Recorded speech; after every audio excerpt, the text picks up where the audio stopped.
It was a calm autumn afternoon in Central Park, where golden leaves twirled through the air like confetti celebrating the change of seasons.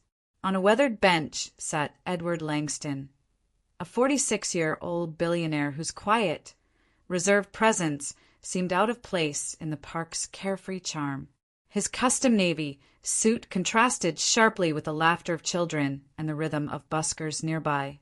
Welcome to Nibbley's Folktales, where we share with you an heartfelt stories that will reshape our mindset. Please like and subscribe to my channel for more contents like this. Absent-mindedly, he turned a gold ring with an embedded emerald on his finger, a family heirloom once belonging to his late grandmother, Eleanor Langston. The ring was more than jewelry.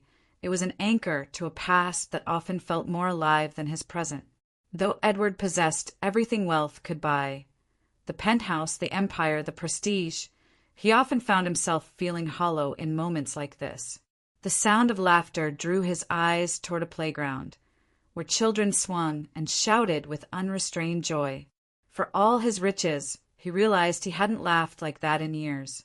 Then, breaking his silence, a small voice piped up near his knee. "Your ring is so shiny. It looks like a star." He turned to see a red-haired girl, no older than 6, her green eyes wide with curiosity. "I'm Sophie," she said proudly. "Can I see it?" For a moment, Edward forgot the loneliness that clung to him like a shadow. He smiled, a rare, genuine smile that softened his usually stern features. "Of course," he said, extending his hand toward the little girl. Sophie gasped in delight as she examined the ring. "It's amazing. My mom has one just like it," she said innocently. Edward froze. His pulse quickened. That ring was unique, custom-made for Eleanor Langston in 1954. "Your mother has one?" he asked quietly, his voice trembling.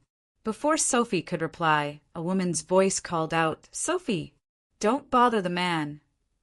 Edward looked up to see a woman hurrying toward them. Early 30s, dark curls escaping from a wool hat, a silver chain glinting against her cream sweater. Her eyes widened the moment she saw Edward's ring. "I'm so sorry if she disturbed you," she said, gently pulling Sophie close. "She has quite the imagination." Edward stood, curiosity flickering behind his composed expression. "No disturbance at all," he said smoothly. His gaze drifted again to the silver chain around her neck, which she instinctively clutched as though guarding something precious. As they walked away, a whisper of unease rippled through him. He looked down at his ring and heard his grandmother's fading words in memory. "When the time is right, Edward, the ring will reveal what was hidden." That night, sleep refused to come. The woman's face haunted him, the recognition in her eyes, the nervous way she'd shielded her necklace. By dawn, Edward sat in his Manhattan office, the city painted in gold beneath the rising sun. He unlocked his desk drawer and pulled out a small cedar box he hadn't touched in years. Inside were faded photographs, brittle letters, and his grandmother's diary wrapped in a silk ribbon. He opened one photograph, Eleanor at a garden party in 1954, radiant and elegant. But beside her, the man's face had been torn away. On the back was an inscription, "Summer 1954, the beginning of everything." A chill ran down Edward's spine. Flipping through the diary, he stopped at an entry that made his breath hitch. "June 12th, 1954. I met someone who changed my life today. Daniel sees me. Not my name, not the fortune. But father will never approve. This happiness cannot last." His intercom buzzed. "Mr. Langston, your first meeting starts in 20 minutes, his assistant said. "Cancel everything," Edward replied, his tone uncharacteristically sharp. He had no patience for business today. Moments later, his private investigator, Harold Finch, called. "Mr. Langston, I have information on the woman you asked about, Clara Bennett." Edward straightened. "Go on." Her maiden name was Clara Doyle. She works as an art restorer at the Metropolitan Museum. Widow. 1 child. But there's something strange about her records. "Strange how?" Her birth certificate was altered decades ago, and one name keeps coming up, Daniel Doyle. Edward's fingers went cold. He flipped back through the diary and found another entry. September 3rd, 1954. I gave Daniel my mother's emerald ring. If it ever returns to our family, it will mean our stories have crossed again. Edward's mind whirled. Could Daniel Doyle have been Clara's grandfather? How had the ring found its way back to Eleanor? What truth had been buried for generations? He felt the weight of history pressing down on him. His grandmother's secrets were no longer whispers. They were clues. Clues that connected him to the woman and child he'd met by chance, or perhaps by fate. That afternoon, Edward dialed Clara's number. Her voice came soft and professional through the line. Restoration Department, Clara Bennett speaking. Ms. Bennett, Edward said, this is Edward Langston. I believe we need to discuss something important. Something concerning a ring. Silence lingered for a heartbeat before she replied, All right. Where? They met later at a quiet cafe on the Upper East Side, far from the rush of business suits and tourists. Clara sat by the window, her fingers nervously toying with the chain at her neck. When Edward entered, her eyes flicked to the ring on his hand. Thank you for coming, he said gently, taking a seat. He placed a torn photograph on the table. Do you recognize anyone here? Clara studied it, her hand trembling. That's my grandfather, she whispered. Daniel Doyle. He told me once about a woman named Eleanor Langston, the love he could never forget. Edward leaned forward, his voice low. Then you'll understand why I need to see your necklace.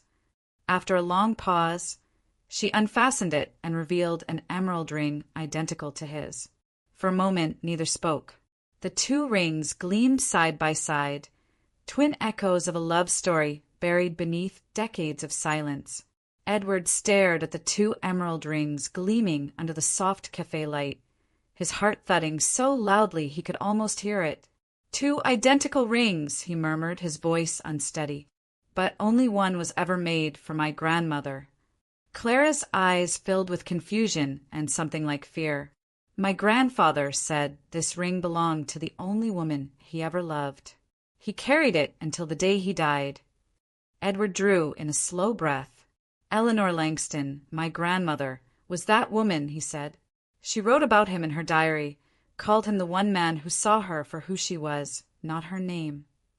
Clara blinked, her lips parting in disbelief.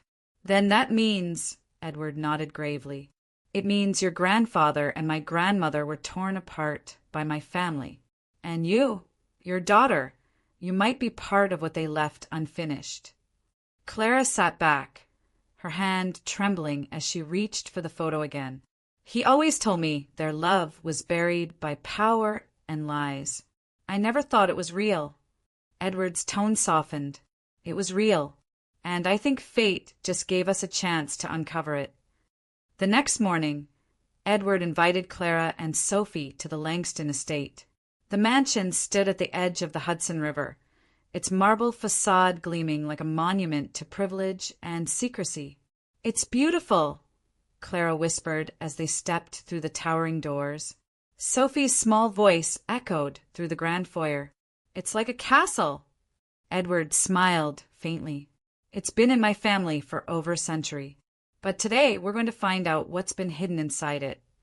He led them to the old library, a cathedral of books and history. On a mahogany table lay Eleanor's letters, sealed in yellowing envelopes tied with silk ribbon. My grandmother wrote these to your grandfather, Edward said, carefully opening one. The faded ink read, My heart remains with you, Daniel. Father forbids our love, but I will never forget. Clara covered her mouth, eyes glistening. She did love him. Sophie tilted her head. Is this like a treasure hunt? Edward chuckled softly. Something like that, yes. But the treasure is truth. Hours passed as they pieced together the fragments of letters and notes Eleanor had left behind. One line from the final letter caught Edward's attention.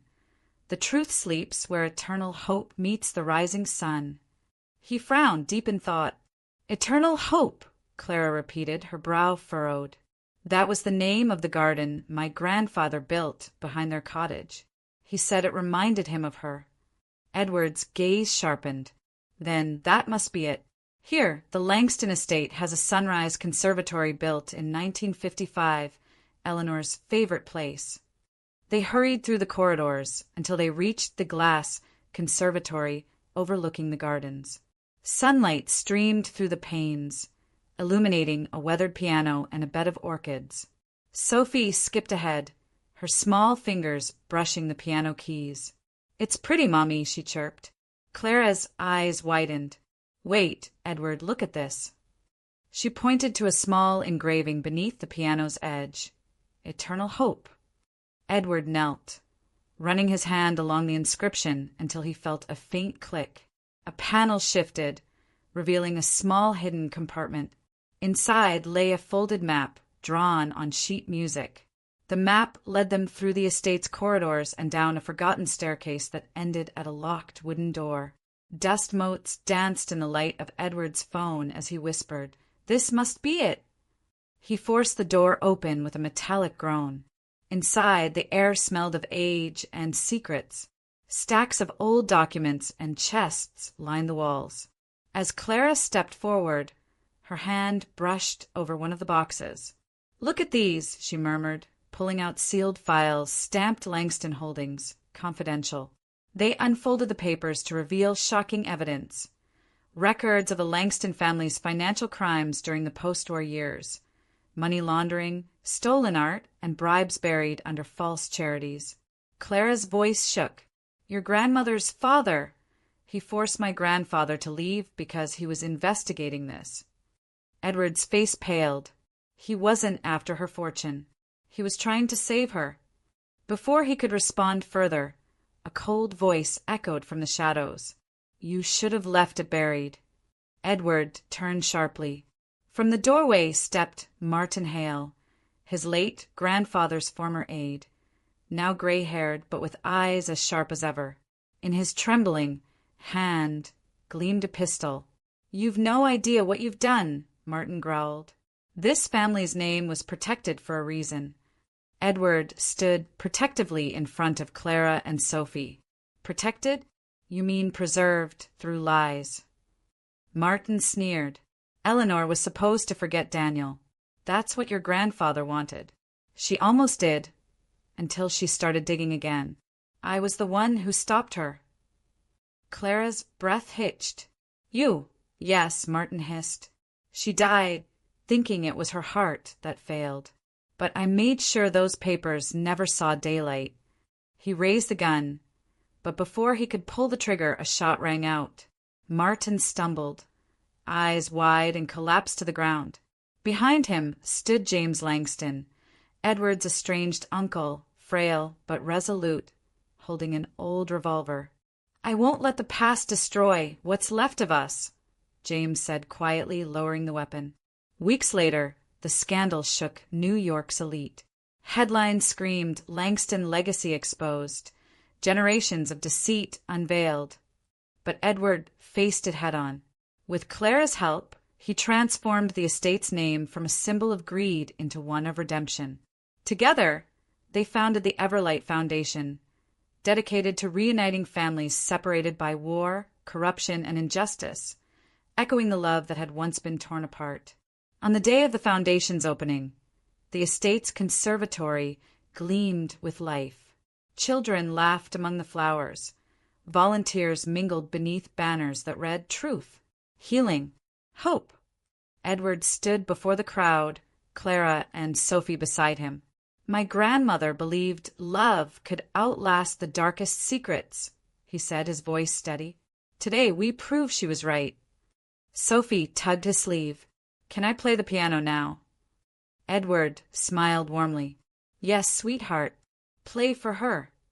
As Sophie's small hands pressed the piano keys, the haunting melody of Moonlight Sonata filled the conservatory. The notes seemed to carry the voices of the past, the laughter of Eleanor, the courage of Daniel, the quiet redemption of those who dared to seek truth. Clara wiped a tear from her cheek as Edward leaned close. "She plays beautifully," he whispered. Clara smiled. "She says music feels like talking to people who aren't here anymore." Edward nodded, his gaze soft. "Maybe she's right. Maybe your grandfather and my grandmother are listening." Later that evening, as the crowd thinned, Clara found another old journal hidden behind the piano. It was Eleanor's musical notebook, filled with half-written symphonies, each page marked with places and dates. At the top of one, the faded title read, "When Love Finds Its Voice Again." Clara traced the words with trembling fingers. She wanted this finished. Edward looked at her with quiet determination. "Then we'll finish it for both of them." Months later, the completed symphony debuted at the Everlight Foundation's first gala. The mansion's grand hall was transformed into a concert room, bathed in gold light. As the orchestra performed Eleanor's finished composition, emotion swelled through the crowd. Sorrow, hope, love reborn. When the final note lingered in the air, the audience rose in thunderous applause. Edward took Clara's hand, their matching emerald rings gleaming under the chandeliers. "We did it," she whispered. "No," he said softly, glancing toward Sophie on the stage. "They did it." After the gala, they walked together through the conservatory, moonlight spilling across the glass floor. Clara looked up at the stars. "Do you think they'd be proud?" Edward wrapped an arm around her. "I know they would. Their story ended in heartbreak, but ours begins in hope." As the night breeze rustled the garden, the two stood in silence, knowing that love, like the music born from it, had found its way home again, eternal and unbroken. The morning after the gala, soft sunlight streamed through the conservatory's tall windows, scattering golden reflections over the piano where Sophie's music sheets still rested. Edward stood there quietly, hands in his pockets, watching Clara and Sophie eat breakfast among the orchids. It was the first time the estate felt like a home instead of a museum. "You're quiet this morning," Clara said, pouring him a cup of tea. He smiled faintly. "Just thinking about everything we've uncovered and how far we've come." Sophie swung her legs under the chair, her voice bright. "Mommy says we're part of history now." Edward chuckled. "She's right." His gaze softened as he looked at them. "You've given this place something it never had, life." Clara met his eyes, the warmth between them no longer unspoken. "You gave it back to yourself, too," she said gently.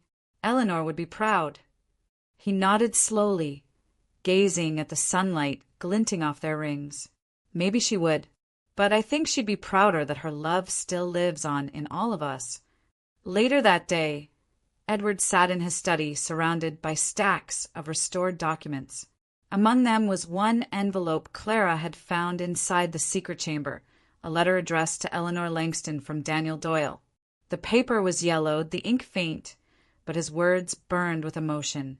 "My dearest Eleanor, I have been forced away from you, but I will protect you even from afar.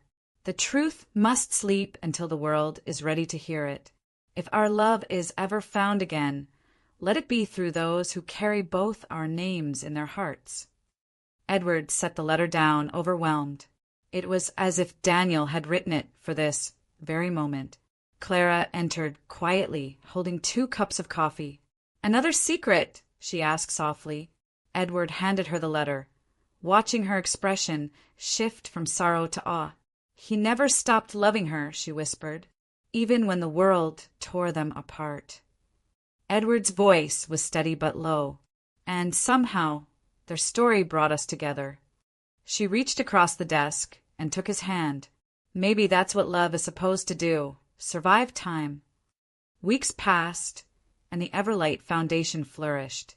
News outlets praised the Langston transformation from scandal to hope, and families across the world reached out to reconnect lost loved ones through their programs. The estate, once a fortress of pride, had become a sanctuary of healing. Edward often found Clara in the conservatory, sketching restoration plans for new outreach centers, while Sophie practiced the symphony that had become their anthem. One afternoon, as sunlight filtered through the stained glass, Edward entered quietly and placed a small velvet box on the piano. Clara turned, curious. "What's this?" He smiled. "Something my grandmother once said. Love that survives the dark deserves to live in the light." When she opened it, a delicate necklace rested inside, a gold chain with a single emerald pendant, glowing softly. "Edward," she whispered, tears welling in her eyes. "I thought it was time you had your own piece of the Langston legacy," he said gently. "Not as a secret, but as a promise." She stepped forward, emotion trembling in her voice. "And what does it promise?" He met her gaze steadily. "That this family, our family, will be built on truth and love, not lies." That evening, the garden outside the conservatory glowed with lanterns, swaying in the cool autumn breeze. Sophie chased fireflies across the grass, her laughter echoing through the night. Clara and Edward stood near the fountain, the moon reflecting on the water like liquid silver. "Do you ever think about what comes next?" she asked softly. Edward nodded. "Every day. But for once, the future doesn't frighten me." She smiled faintly. "Because you're not alone anymore?" He turned toward her, eyes warm. "Because I finally understand what my grandmother meant by eternal hope. It isn't a place. It's the people who refuse to let love die." He brushed a strand of hair from her face, his voice barely above a whisper. "I lost decades to silence. I won't lose another moment." As they watched Sophie twirl beneath the glowing lanterns, the world seemed still, quiet, complete.